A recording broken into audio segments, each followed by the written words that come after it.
باب ما جاء فی المسح علی الجوربین والنعلین، جوربین اور اسی طرح جوتوں پر مسح کرنا۔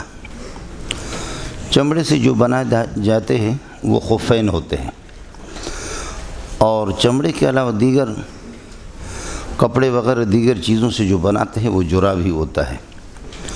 جورب اصل میں جوربا، یہ ہے گورے پا، پاؤں کی قبر، جیسے کہ قبر کے اندر مردہ مدفون ہوتا ہے، قبر سے باہر نہیں ہوتا، تو یہ جوربین اس قسم کے بنائے جاتے کہ پاؤں بھی اس میں دفن ہوتا، باہر نکلتا نہیں۔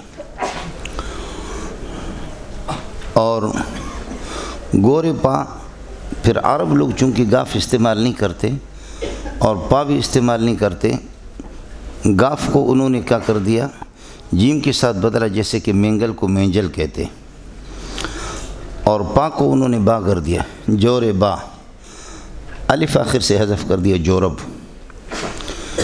یہ فقہ کی کتابوں میں آپ نے پڑھا ہے، جوربین اگر رقیقین ہوں تو رقیقین چاہے مجلدین ہو یا منعلین ہو یا نہ ہوں، رقیقین منعلین اور غیر منعلین اس کی دونوں قسموں پر مسح کرنے کی اجازت نہیں ہے۔ قدوری کی عبارت اور کنز کی عبارات کے اندر کچھ پیچیدگی ہے، آپ حضرات جب تدریس کریں گے تو ان کو دیکھ لینا، اور ان کی اصلاح کی ہے حسن الچلپی نے، چلپی کو اس پر دیکھ لینا، جبکہ ان عبارتوں سے یہ پتہ چلتا ہے کہ جوربین رقیقین اگر منعلین ہوں تو ان پر مسح کرنے کی اجازت ہے، اور اگر غیر منعلین ہوں تو اجازت نہیں ہے۔ حالانکہ اس طرح نہیں ہے، رقیقین کی دونوں صورتوں پر منعلین اور مجلدین ہوں یا غیر منعلین ہوں، دونوں صورتوں میں مسح کرنے کی اجازت نہیں۔ اور اگر سخینین ہوں، موٹے ہوں، اس قسم کے موٹے ہوں کہ پاؤں کے ساتھ چپک جائیں اور ان بھی چل کر کے 3-4 کلومیٹر چلا جائے تو وہ پھٹ بھی نہ جائیں۔ تیسری صورت یہ ہے کہ آپ پانی کی چھینٹیں لے کر کے باہر سے لگا دیں، اندر تک وہ اثر انداز نہ ہو، وہ چھینٹیں اندر تک نہ پہنچے، تو یہ اگر شرائط ہوں جورب کے اندر، جورب سخین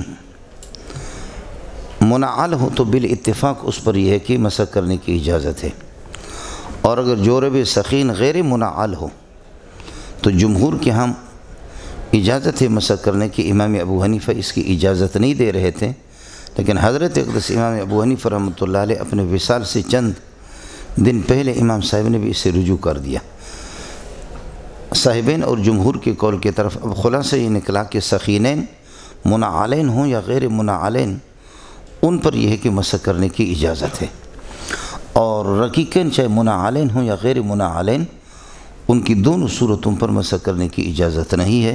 البتہ میں نے عرض کیا کہ ہماری فقہ کی کتابوں میں کچھ تھوڑی سی پیچیدگی ہے، عبارات جب تدریس کریں گے تو اس کی اصلاح کر لینا۔ اصل مسئلہ آپ کو بتاؤں مولانا کیا ہے؟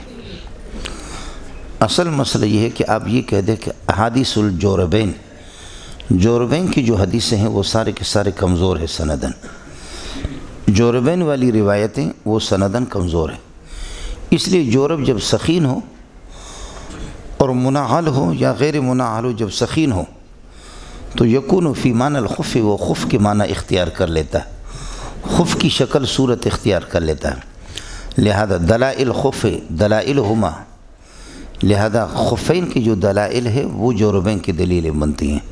اب جوربین پر مسح کرنا جبکہ سخینین اور منعلین ہوں یا غیر منعلین، ان پر مسح کرنے کی اجازت وہ خفین والے دلائل سے دی جاتی، خود جورب سے متعلق جو روایت ہے ان کے اندر جان نہیں ہے۔ آپ کو بات سمجھ میں آ گئی؟ یہ ہے جی مسئلہ۔ باب ما جاء فی المسح علی الجوربین والنعلین، وبه قال حدثنا هناد ومحمود غيلان قال حدثنا وكيع عن سفيان عن ابي قيس عن هذيل بن شرحبيل عن المغيرة بن شعبة رضي الله تعالى عنه قال توضأ النبي صلى الله عليه وسلم، حضرت نے وضو بنایا، ومسح علی الجوربین والنعلین، جرابوں پر مسح کر دیا، اور اسی طریقے پر والنعلین، جوتوں پر مسح کر دیا۔ جوتوں پر مسح کرنا ظاہریہ کے مسلک کے مطابق ہے، لیکن یہ کہ قد کان ثم نسخ، یہ اللہ کو بھلا کرے اب منسوخ ہو چکا ہے۔ جوتوں پر مسح کرنے کی اجازت تھی لیکن منسوخ ہو چکا ہے۔ دوسرا مسئلہ یہ کہ حضرت اقدس صلی اللہ علیہ وسلم نے جوتوں پر مسح نہیں کیا ہے، آپ نے پاؤں کو دھویا ہے اور جوربین پر یا خفین پر مسح کیا اور جوتے کو ٹھیک کیا ہے، تو اس کو ٹھیک کرتے ہی ہاتھوں سے پکڑ کر کے سامنے والے کو یہ اندیشہ ہو گیا کہ شاید جوتوں پر یہ ہے کہ مسح کر رہا ہے، جوتے پر آپ نے مسح نہیں کیا۔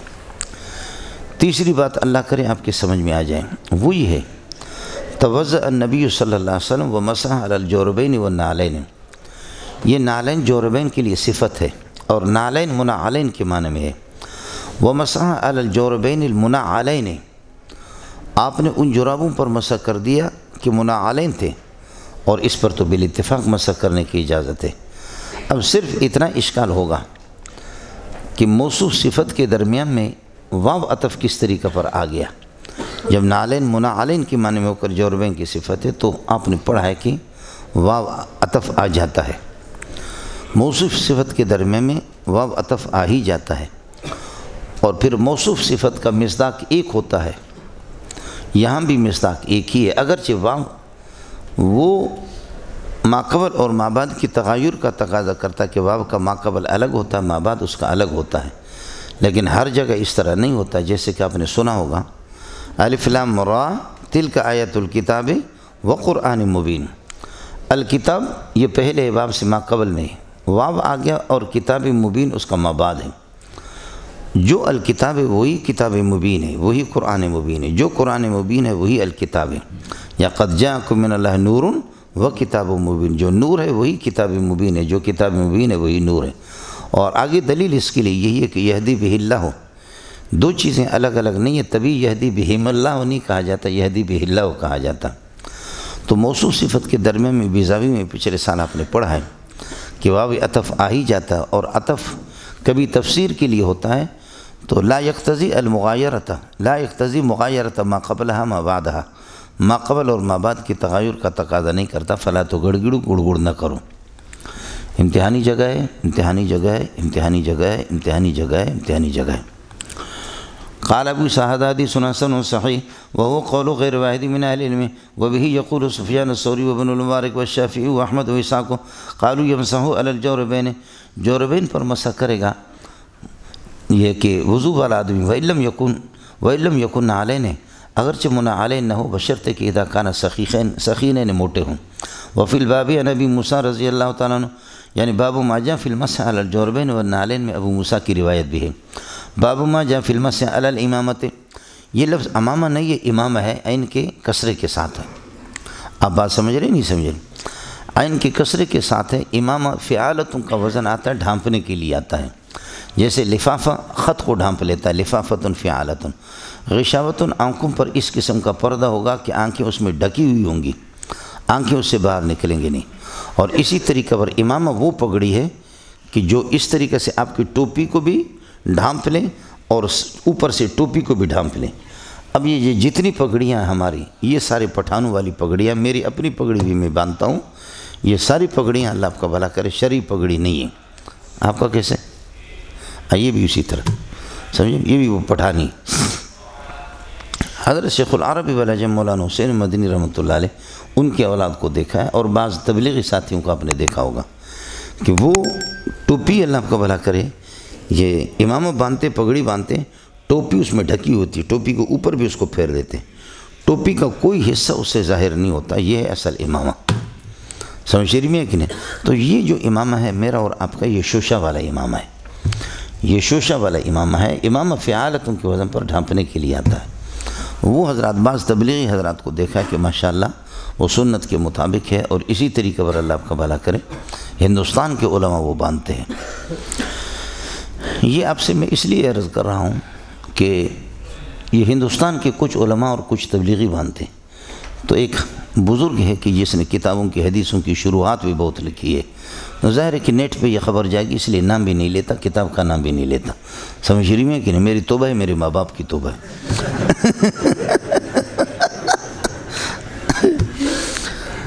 تو اس لیے شرح لکھنے کا تو بڑا شوق ہے۔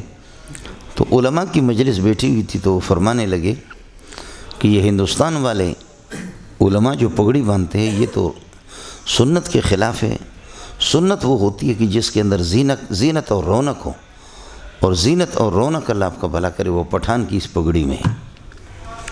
لہذا جس میں ٹوپی ڈھکی رہتی ہے، چھپی رہتی ہے، ٹوپی کو ڈھانپ لیتے ہیں، یہ سنت کے مطابق نہیں ہے، اور بعض تبلیغی حضرات بھی باندھتے ہیں۔ تو میں نے ان سے عرض کیا کہ حضرت زینت اور رونق کی تعین آپ کریں گے یا محمد کرے گا صلی اللہ علیہ وسلم؟ تو فرمانے لگے محمد رسول اللہ کرے گا۔ تو میں نے کہا یہ پٹھانی زینت اپنے پاس رکھ لو، اس لیے کہ آپ اتنے عالم ہو کر کے آپ کو اتنا بھی پتہ نہیں ہے کہ لفظ امامہ ہے، اور امامہ فعالتوں کے وزن پر آتا ہے، وہ مکمل ڈھانپنے کے لیے آتا ہے، اس لیے ٹوپی کو ڈھکی رہنی چاہیے۔ کاش کے لفظ امامہ میں آپ غور کر لیتے۔ آئے مسئلہ سمجھ میں؟ تو وہ مولوی صاحب آگے بولا نہیں۔ میں نے کہا کہ غشاوتن، لفافتن، امامتن، فعالتوں کا وزن عرب کے ہاں اسی لیے آتا ہے۔ اس پر تو خاموشی ہوگی۔ پھر تھوڑی دیر کے بعد آپ نے دیکھا ہوگا کہ یہ بلوچوں کی جو ٹوپی ہوتی ہے، یہ شیشے والی ٹوپی، سامنے سے اس کا ایک محراب بنا ہوتا، دیکھیں محراب بنا ہوتا، اور دوسرے حضرات کے ہاں جو ٹوپی ہوتی ہے وہ مکمل بالکل گول ہوتی ہے، محراب اس طریقہ پر اس کا محراب نہیں، جیسے کہ یہ مولوی صاحب کی یہ ٹوپی ہے اور اس طریقے پر یہ ہے۔ محراب والی کون ہے، کس کے پاس؟ ہاں یہ دیکھو محراب والے۔ تو کہنے لگے کہ آپ کے بلوچ یہ محراب والی ٹوپی پہنتے ہیں، اور یہ کہ یہ بھی ٹھیک نہیں ہے، یہ سامنے سے محراب بنانے کا فائدہ کیا ہے؟ ایسے میں نے کہا حضرت ہم لوگ بلوچ لوگ آگے پیچھے میں فرق کرتے، آپ کے ہاں کوئی فرق نہیں ہے۔ کاش کہ آپ سمجھتے، بہت بڑی گالی تھی، سمجھ رہی میں نے کہا حضرت ہم آگے پیچھے میں فرق رکھتے ہیں، لیکن آپ کے ہاں دونوں میں فرق نہیں، وہ آپ ہی کو مبارک ہو، تو ہم تو فرق کرتے ہیں دونوں باتوں میں۔ تو مولوی صاحب کی گاڑی آگے چلی بھی نہیں۔ تو ترتیب یہ ہے مولانا حضرت اقدس امام احمد بن حنبل کیا امامہ پر پگڑی پر مسح کرنے کی اجازت ہے، اور باقی اللہ کا بھلا کریے کہ جمہور حضرات اس کی اجازت نہیں دیتے۔ روایت یہاں آپ کے سامنے آئے گی، توضأ النبی صلی اللہ علیہ وسلم ومسح علی الخفین والعمامۃ، مل گیا آپ کو؟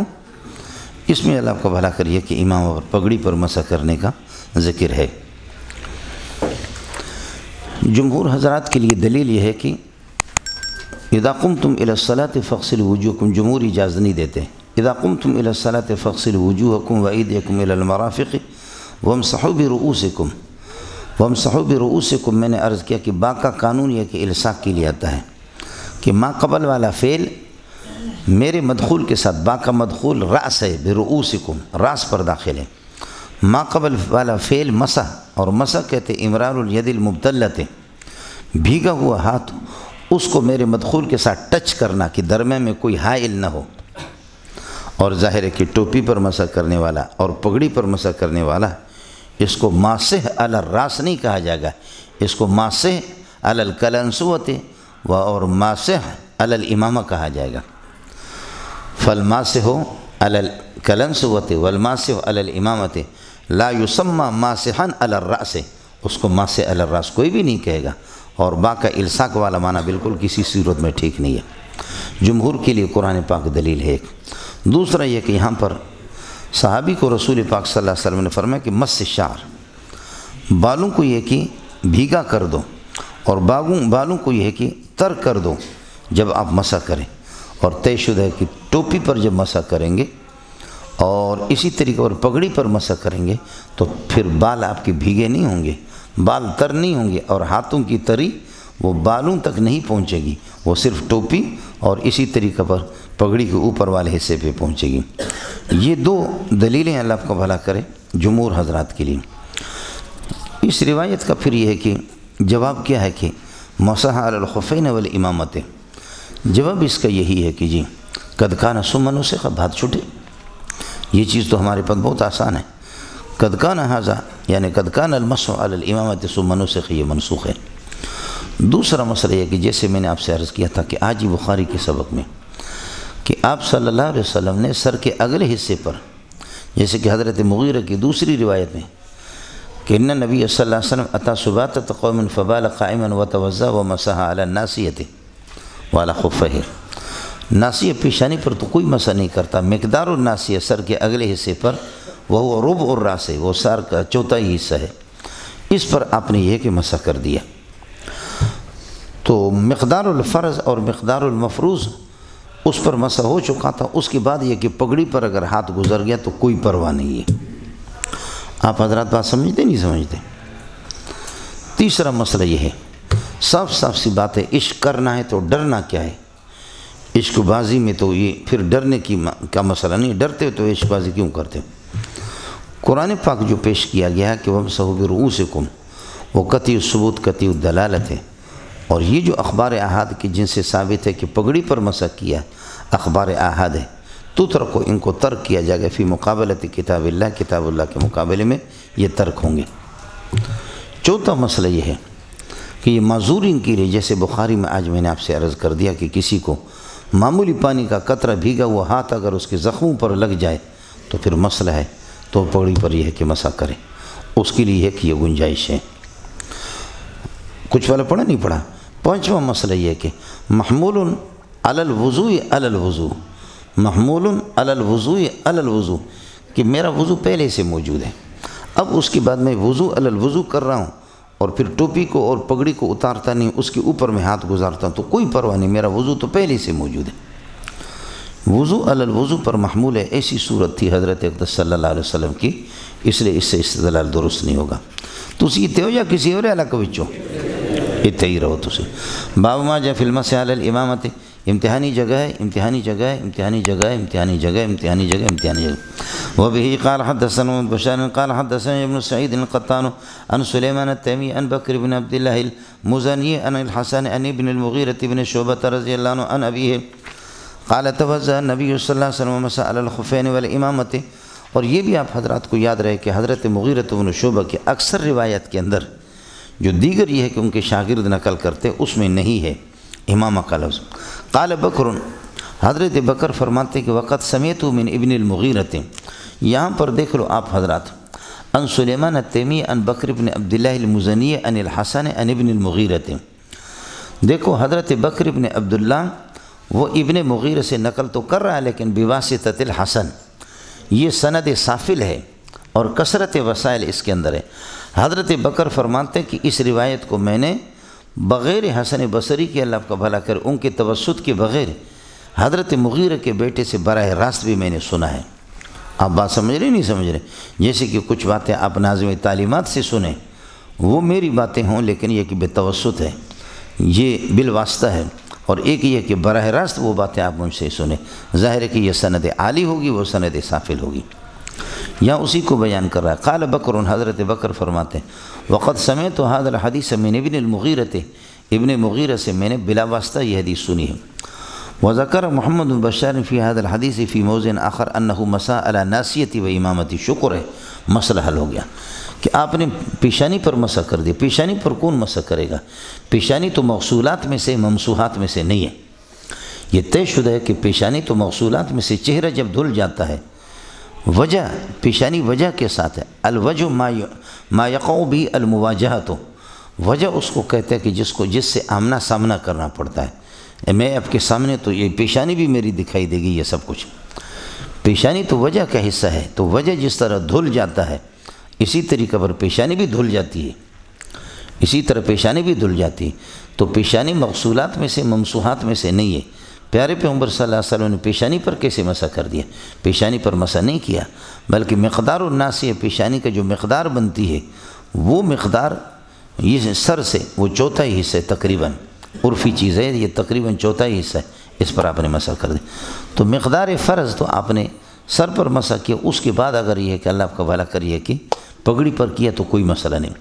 آپ حضرات یہ کر دیں انہ مسح علی ناسیتہ، آپ نے اپنے یہ کہ سر کے اگلے حصے پر، چوتھائی حصے پر مسح کر دیا، ما امامت ہی، اور حال یہ ہے کہ جب کہ پگڑی بھی ساتھ ہی تھی، یہ واو کو ماں کے معنی میں لے لیں۔ وقت روی هذا الحديث من غیر وجہ عن المغیرۃ بن شعبہ وذکر بعضهم المسح علی الناسیۃ والامامۃ، حضرت مغیرہ سے کئی طریقوں سے یہ روایت مروی ہے، بعض ان کے شاگرد مسح علی الناسیۃ اور الامامہ کو نقل کرتے ہیں، ولم یذکر بعضهم الناسیۃ، اور بعض الناسیہ کو نقل نہیں کرتے۔ قال الامام الترمذی سمعت احمد بن الحسن یقول سمعت احمد بن حنبل یقول ما رأیت بعینی مثل یحیی بن سعید القطان، یحییٰ بن سعید القطان جو یہاں پر آیا محمد بن بشار کے استاد ہیں، جو ابھی ابتدا میں حدیث جو نقل، یحییٰ بن سعید القطان یہ ناقدین حدیث میں سے، میری آنکھوں نے اس جیسا انسان نہیں دیکھا، ما رأیت بعینی مثل یحییٰ بن سعید القطان، بس اللہ تعالیٰ سب کو اسی طرح بنا دے۔ وفی الباب عن عمرو بن امیہ وسلمان وثوبان وابی محمد رضی اللہ تعالیٰ عنہ، آپ حضرات ہر ایک آدمی یہ کہ ہر ایک کی اپنی محنت ہوتی ہے، اپنا اخلاص ہوتا ہے، اللہ کے ساتھ اپنا تعلق بھی ہوتا ہے۔ شاگرد ہزاروں لاکھوں شاگرد جو ہے وہ استاد کو اس جگہ پر چھوڑ جاتے ہیں کہ استاد جہاں تھا ادھر ہی ہے یا پیچھے جاتا ہے، لیکن استاد آگے جاتا نہیں، اور شاگرد آسمان پہ پہنچ جاتا ہے، پھر استاد دیکھتا ہے تو اس کی ٹوپی گر جاتی ہے کہ میں زمین پہ پڑا ہوں، شاگرد میرا آسمان پہ پہنچا۔ انہی میں سے ابو حنیفہ بھی ہے، شافعی بھی ہے، مالک بھی ہے، احمد بن حنبل ہے، جنہوں نے اپنے اساتذہ کو بھی پیچھے چھوڑا۔ انہی میں سے غریب قسم کا انور شاہ کشمیری بھی ہے۔ یہ اللہ کا دین ہے مولانا، اس میں جتنا بھی کوئی آدمی محنت کر لیتا ہے، میرے لیے کہ میں عیاش بن گیا ہوں، آپ حضرات دعا کر لیں، اور جتنے جھولی پھیلائیں گے، جتنی محنت کریں گے نا، اتنے ہی اللہ تعالیٰ آپ کو زیادہ دے گا۔ صرف ساتھی جو ہے نا رٹی رٹائی پر اکتفا نہ کریں، اور صرف معلومات پر اکتفا نہ کریں، معلومات کو معمولات بھی بنائیں، معلومات کو معمولات بنائیں، اور اللہ کے ساتھ تعلق بھی ہو، محنت بھی ہو۔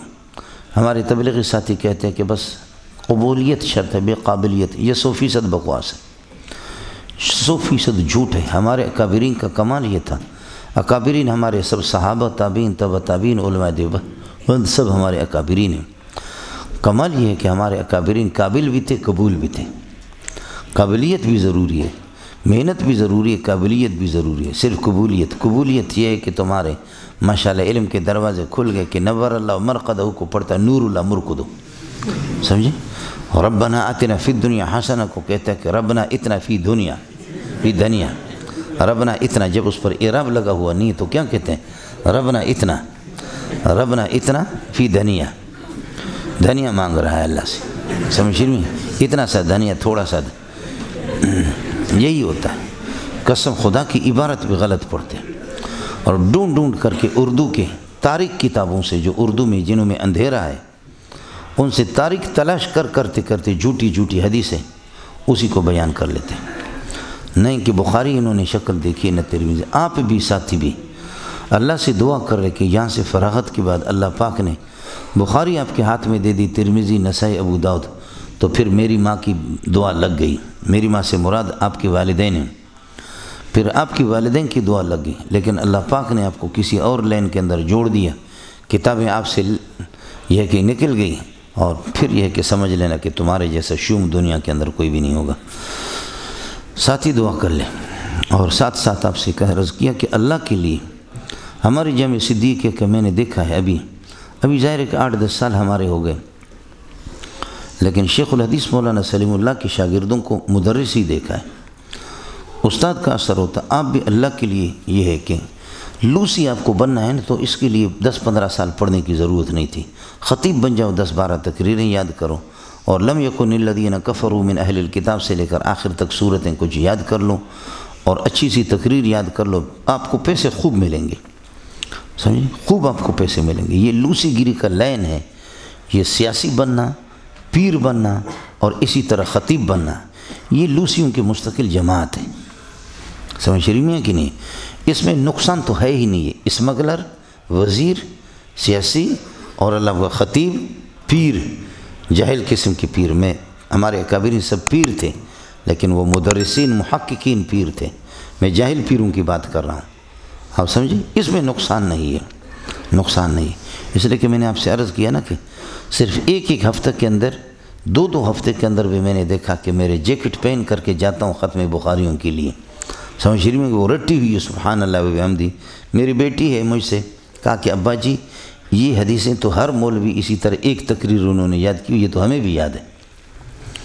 بیٹی نے مجھے کہا کہ ابا جی اس میں کون سا کمال ہے، یہ تو ہمیں بھی یاد ہے۔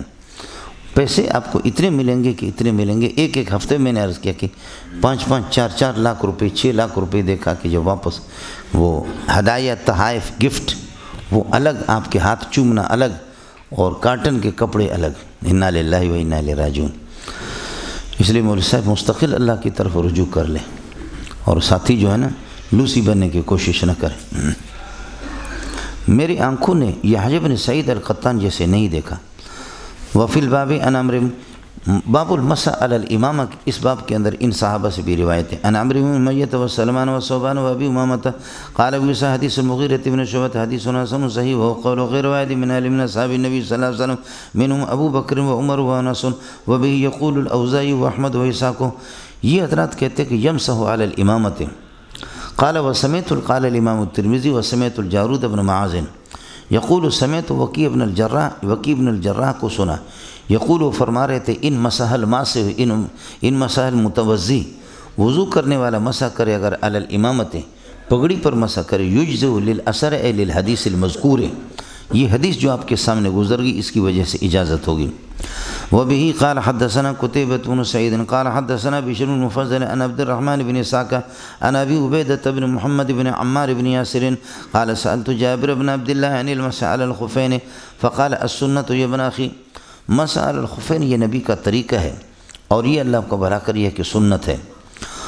فرماتے وسألت عن المسح على الامامة، اور مسح علی الامامہ کے بارے میں فرمایا کہ مس الشعر، بالوں کو اللہ کو تر کر دو، بالوں کو یہ کہ بھگو دو، یہ کہ ان کو تر کر دو، گیلا ہاتھ ان پر یہ کہ گزار دو، یہ اس صورت میں ہوگا کہ جب کہ یہ کہ پگڑی نہ ہو، اور اسی طریقے پر اللہ کو بھلا کرے ٹوپی نہ۔ وقال غیر واحد من من اصحاب النبی صلی اللہ علیہ وسلم والتابعین لا یمسح علی الامامۃ، پگڑی پر مسح نہیں کرے گا الا ان یمسح برأسہ، ہاں اگر یہ کہ سر پر مسح کرے مال امامت، پگڑی کے ساتھ، پگڑی پہنے ہوئے مقدار المفروض ربع الراس اگر کرے تو کوئی مسئلہ نہیں۔ وهو قول سفیان الثوری ومالک بن انس وابن المبارک والشافعی وبه قال حدثنا حناد قال حدثنا علي بن مسر عن الاعمش عن الحكم عن عبد الرحمن بن ابي ليلى عن كعب بن عجرة عن بلال ان النبي صلی اللہ علیہ وسلم مسح على الخفين والخمار، آپ صلی اللہ علیہ وسلم نے یہ کہ مسح کیا خفین پر والخمار، پگڑی پر۔ خمار اصل میں اس چادر کو کہتے کہ جس سے تستر به المرأة رأسها، خمار اصل میں وہ کپڑا ہے، اور خمار خا میم را اس کا معنی آتے ہیں ڈھانپنے کے، تو وہ چادر جو خاتون کی ہے کہ سر پہ ہوتی ہے اس کو خمار کہتے ہیں، لیکن یہاں ظاہر ہے کہ وہ بات مراد نہیں ہے، اس لیے یہاں خمار کو پگڑی کے معنی میں لیا گیا۔ یہاں خمار پگڑی کے معنی میں ان نبی صلی اللہ علیہ وسلم مسح علی الخفین والخمار، اور جس طرح خاتون کی چادر اس کے سر کو ڈھانپ لیتی ہے تو پگڑی بھی اسی طریقے پر سر کو ڈھانپ لیتی ہے، تو خمار اس کو کہا ہے۔ باب ما جاء فی الغسل من الجنابۃ، غسل جنابت میں دو قسم کی روایتیں ہیں۔ حضرت عائشہ رضی اللہ تعالیٰ عنہ کی روایت یہ ہے کہ غسل سے پہلے آپ وضو بنائیں گے، وضو بنا کر کے پاؤں دو مکمل وضو بنائیں گے تو پاؤں بھی آپ کے دھل جائیں گے، اس کے بعد پھر اپنے بدن پر یہ کہ 3 مرتبہ پانی ڈالیں گے تو غسل ہو گیا۔ خلاصہ یہ نکلا تقدمون الوضوء علی الغسل، پہلے وضو کریں گے مکمل، اور مکمل وضو کے اندر پاؤں کو دھونا بھی ہے، اس کے بعد پھر بدن پر پانی ڈالیں گے۔ اما میمونہ رضی اللہ تعالیٰ عنہ کی روایت اس کی برعکس ہے کہ آپ وضو کریں گے، چہرے کو بھی دھوئیں گے، سر کا مسح بھی کریں گے، یہ کریں گے، سب کچھ ہاتھوں کو دھوئیں گے، لیکن پھر اس کے بعد بدن پر پانی بہائیں گے اور پاؤں کو آخر میں دھوئیں گے۔ آپ کو بات سمجھ میں آ گئی؟ تو دونوں روایتوں میں تعارض ہے کہ پہلے وضو بنا کر کے مکمل وضو پاؤں پہلے دھل جائیں، اس کے بعد بدن پر پانی بہا دیں، یا یہ کہ وضو کے باقی افعال بجا لائے جائیں لیکن پاؤں کو نہ دھوئیں، پھر بدن پر پانی ڈال کر کے آخر میں پاؤں کو دھوئیں، جیسے کہ حضرت میمونہ کی روایت ہے۔ کیا کریں گے؟ اس وجہ سے محدثین میں بعض حضرات نے حضرت عائشہ کی روایت کو ترجیح دی، بعض نے حضرت میمونہ رضی اللہ تعالیٰ عنہ کی روایت کو ترجیح دی، لیکن حنفیہ کو اللہ جزا خیر دے فرماتے کہ یہ تعارض ہی نہیں ہے اور یہ آسان صورت ہے اس کی۔ فرمائے کہ اگر جہاں آپ وضو بنا رہے ہیں پانی، وضو کا پانی بھی بہہ رہا ہے، نکاسی کا انتظام ہے، نکاسی کا انتظام ہے تو پاؤں بھی دھوئے، مکمل وضو بنائے، اس کے بعد یہ ہے کہ بدن پر پانی ڈالے۔ اور اگر نکاسی اور خروج الماء، غسل خانے میں پانی کے نکلنے کا وہ نہیں ہے تو باقی وضو بنائیں، پھر بدن کو دھوئیں، وہاں سے ہٹ کر کے پھر پاؤں کو دھوئیں۔ تو یہ مسئلہ نکلا، اللہ آپ کا بھلا کر، غسل خانوں کے اعتبار سے ہے کہ اگر غسل خانے میں پانی نکل جاتا ہے، جیسے کہ آج کل کے آپ کے سہولت والے غسل خانے ہیں، پھر تو پہلے سے مکمل وضو بنائے، اس کے بعد بدن پر۔ یہ تطبیق ہے دونوں روایت کے اندر، اس لیے بجائے اس کے کہ اللہ آپ کا بھلا کریے کہ ایک کو ترجیح دے دے اور دوسرے کو مرجوح قرار دے دے، وہ اہمال ہے، اور تطبیق کی صورت میں اعمال ہے، دونوں کے مصداق والاعمال خیر من الاہمال ہے، اعمال اہمال سے بہتر ہے۔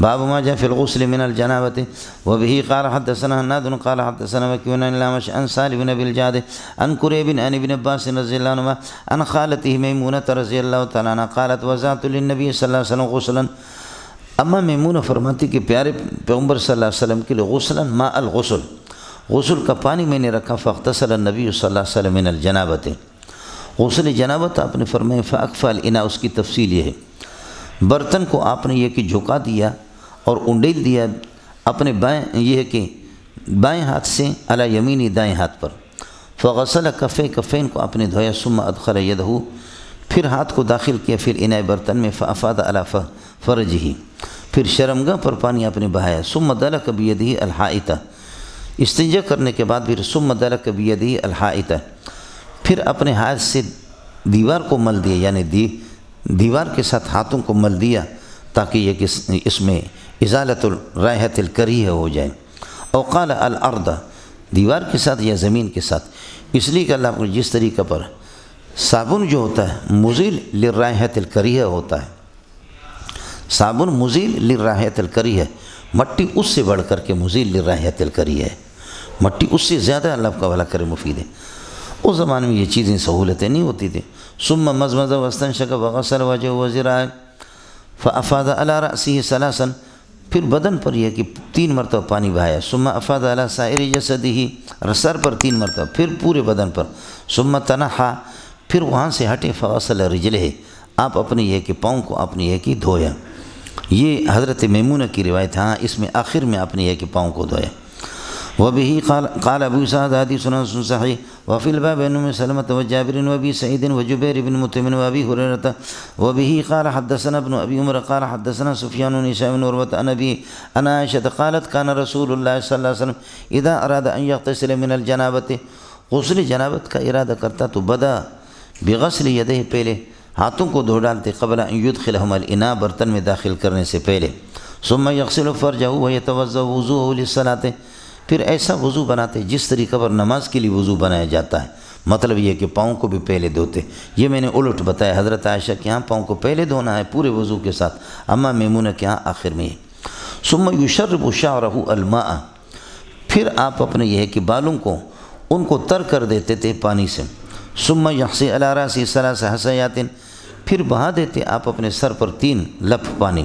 قال ابو سعد حدیث صحیح، وهذا الذي اختاره اہل العلم فی الغسل من الجنابۃ، غسل جنابت کے اندر اسی کو اہل علم نے اختیار کیا، انه يتوضا وضوء للصلاۃ، یہ وضوء للصلاۃ مفعول مطلق نوعی تشبیہ کے لیے، مصدر کی اضافت جس وقت ہو جائے تو وہ تشبیہ کے لیے، انه يتوضا كوضوئه للصلاۃ، ایسے وضو بناتے جیسے نماز کے لیے، ثم يفرغ على راسه 3 مرات ثم يفيض الماء على سائر جسده، پھر اس کے بعد پورے بدن پر پانی بہاتے، ثم یغسل قدمہ، والعمل على هذا عند اہل العلم، اہل علم کا عمل اسی حدیث کے میں، قالوا ان انغمس الجنب في الماء، اگر کوئی آدمی غوطہ لگاتا ہے، غوطہ لگا لیتا ہے جنوبی آدمی پانی کے اندر، ولم یتوضا، ترتیب سے وضو نہیں کرتا، تو تب بھی اجزاہ، غسل ہو گیا تو وضو ہو گیا۔ اس کی بنیادی وجہ یہ کہ مولانا ہمارے ہاں قانون یہ ہے کہ الغسل یتضمن الوضوء، آپ پہلے ترتیب سے بنائیں، وضو بنائیں، پھر اس کے بعد باقی بدن پر پانی ڈال دے، اچھی بات ہے، لیکن ایک آدمی پانی میں غوطہ لگاتے بشرطے کہ کلی کرے، ناک میں پانی ڈالے، باقی کوئی وضو کی ترتیب نہیں، غوطہ لگایا، غسل اس کا ہو گیا، تو الغسل یتضمن الوضوء، غسل وضو کو متضمن ہے، فلا تو گڑ گڑ نہ کرو، وہ قول شافعی و احمد و اسحاق۔ البتہ امام مالک رحمۃ اللہ علیہ کے دلک البدن، بدن کو ملنا ضروری ہے، باقی کسی کے ہاں ضروری نہیں ہے، اس وجہ سے یہ کہ اگر بارش بھی آپ پر آ گئی تو تب بھی آپ کا غسل ہو گیا، وضو بھی آپ کا یہ ہے کہ ہو گیا۔ باب هل تنقض المرأة شعرها عند الغسل، عورت اپنی مینڈیاں اور اپنی گیسو کھول ڈالے گی غسل کے وقت؟ جمہور کہتے کہ نہیں، اور ظاہریہ کہتے کہ کھولیں گے۔ جمہور کے لیے دلیل یہی ہے، حضرت ام سلمہ رضی اللہ تعالیٰ عنہ کی روایت، قلت یا رسول اللہ انی امرأۃ، میں ایک خاتون ہوں، اشد ظفر راسی، سر کے مینڈیوں کو بڑی مضبوطی سے باندھ دیتی ہوں، افانقضوا لغسل الجنابۃ، غسل جنابت میں ان کو توڑ کر کے کھول ڈالوں؟ بالکل آپ لوگ ملنگ لوگ ہیں اور شہری قسم کے آپ لوگ.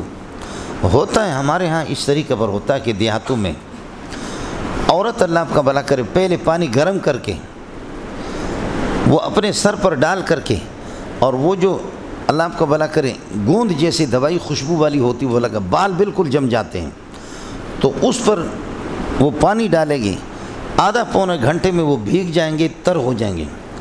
پھر اس کے بعد یہ ہے کہ عورت پھر غسل کرے گی, پھر مشکل سے اس کے بال کھل جائیں گے. اس کے بعد پھر یہ کہ باقی عورتیں آ جائیں گے, ان کو بلائیں گے. وہ عورتیں آ کر کے پھر یہ ہے کہ اس کے بالوں کو گیسو بنائیں گے, گیسو بنا کر کے ان کے پیچ در پیچوں پر وہ دوائی لگائیں گے,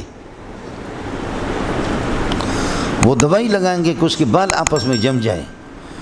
تو اس طرح روزانہ ان کو کھولنا یا ہفتے میں کھولنا کسی کی بس کی بات نہیں ہے, یہ بہت مشکل ہے. وہ عورتیں اس کو تیار کرتی ہے اس کے لیے. آپ کو سمجھا نہیں ہے؟ عربوں کے ہاں یہ رواج ہے اسی طرح, اور بلوچوں کے ہاں بھی اسی طریقے پر ہے. آپ کے پٹھانوں کے ہاں تو یہ ہے ہی نہیں, سمجھ رہے ہیں کہ دوسروں کے ہاں تو وہ جو دوائی چیڑ والی دوائی ہوتی ہے کہ جو گوند جیسے, بہت مشکل ہے ان گیسوں کو کھولنا. اس لیے میرے پیارے پیغمبر نے فرمایا کہ, اور فقہا بھی کہتا ہے کہ اذا بلغ الماء اصول شعرها, بالوں کی جڑوں تک جب پانی پہنچ جائے تو ٹھیک ہے, غسل میں ان کو کھولنا کوئی ضروری نہیں ہے. خلاصہ یہ نکلا کہ تطہیر کے لیے کھولنا ان کو ضروری نہیں ہے, البتہ تنظیف کے لیے, صفائی کے لیے. تو حضرت عائشہ نے جب حج و عمرہ کیا اس کے بعد نبی نے فرمایا انقضی رأسک, یعنی شعر رأسک, سر کے بال آپ یہ کہ کھول ڈالو, سر کے بال کھول ڈالو. تو یہ نظافت کے لیے, یہ طہارت کے لیے نہیں. طہارت والے غسل کے لیے یہی ضروری ہے اذا بلغ الماء اصول شعرہ. تو حضرت عائشہ کی روایت سے ظاہریہ کا استدلال ہے کہ عورت اپنے بالوں کو کھولے گی, کوئی کھولنا ضروری نہیں. جواب میں نے عرض کیا وہ نظافت کے لیے تھا, طہارت کے لیے. خیر, اللہ تعالیٰ انشاءاللہ آپ کو سمجھائے گا, وقت آپ کو سمجھائے گا, وقت سب کچھ سمجھا دیتا. ستبدی لک الایام ما کنت جاہلا ویأتیک بالاخبار من لم تزودی. سمجھے؟ انشاءاللہ وقت آپ کو سب کچھ بتائے گا. بابنا تنقض المرأة شعرها عند الغسل, یہ پیکج صرف عورتوں کے لیے, مردوں کے لیے نہیں ہے. مرد اگر گیسو بنائے, جیسے کہ آپ دیکھیں مردوں کے بڑے بڑے گیسو, تو پھر ان کے لیے یہ پیکج نہیں ہے. سمجھے؟ جیسے کہ کہتے ہیں کہ مردوں کو 70 حوریں ملیں گے, تو عورتیں کہتی ہیں ہمیں کیوں یہ ہے کہ 70 مرد کیوں نہ ملے, مردوں کو ہر ایک کو 70 حوریں, تو ہمیں پھر یہ کہ کیا 70 عورتیں کیوں, ہم 70 مرد کیوں نہ ملے عورتوں کو. تو جواب اس کا یہ دیا گیا, یہ پیکج اور یہ رعایت صرف مظلوموں کے لیے جو دنیا میں بیویوں کے ہاتھوں سے پٹ چکے ہیں, ان کے لیے. وبه قال حدثنا ابن ابي هريره قال حدثنا سفيان عن ايوب بن موسى عن المقبوري عن عبد الله بن رافع عن ام سلمة رضي الله تعالى عنها قالت قلت يا رسول الله اني امراه اشد ظفر راسي, سر کی مینڈیوں کو مضبوطی سے باندھ دیتی ہوں. افانقضوا لغسل الجنابه, کھول ڈالوں. قال لا انما يكفيك ان تحسي على راسك 3 حسيات من ماء, 3 لب پانی آپ اپنے سر پر ڈال دیں. ثم تفيضي على سائر جسدك الماء, پھر آپ اپنے پورے بدن پر پانی بہا دیں. فتطہرین, آپ پاک ہو جائیں گے. او قال فاذا انت قد تطہرت, آپ پاک ہو جائیں گے. قال ابو سعد حدیث حسن صحیح ولم الولاد عند اهل العلم ان المرأة اذا اغتسلت من الجنابة, کہ خاتون جس وقت غسل جنابت کرے فلم تنقض شعرها, بال نہیں کھولتی, ان ذلك يجزئها, اس کے لیے کافی ہے یہ بعد ان تفیض الماء على رأسها, اپنے سر پر پانی بہا دے.